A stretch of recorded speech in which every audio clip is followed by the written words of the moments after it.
Pasintabi po sa mga nag-aagahan, isang bangkay ng babae ang natagpuan sa Rodriguez, Rizal. Betama ito ng bala ng baril sa likod at ulo. At yan ang unang balita ni Bea Pinlac. May tama ng bala sa ulo at wala ng buhay sa gilid ng kalsada. Ganyan nadatnan ng mga otoridad ang hindi pa nakikilalang babae sa Rodriguez, Rizal.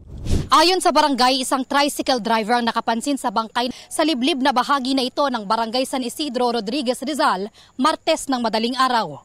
Mga biyahe siya ng Magdamagan.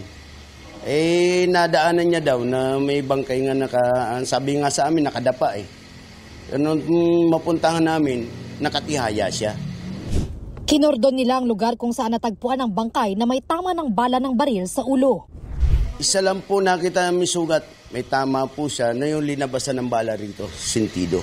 Nung tiningnan ng suko, sa likod pala nang galing yung unang pasok ng bala, dito siya lumabas.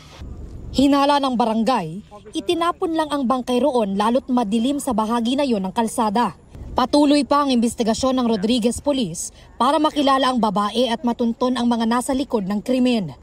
Naghigpit na rin daw ang barangay sa pagbabantay sa lugar para maiwasang maulit ang ganitong mga krimen. Ito ang unang balita. Bea Pinlac para sa GMA Integrated News. Igan, mauna ka sa mga balita, mag-subscribe na sa GMA Integrated News sa YouTube para sa iba't ibang ulat sa ating bansa.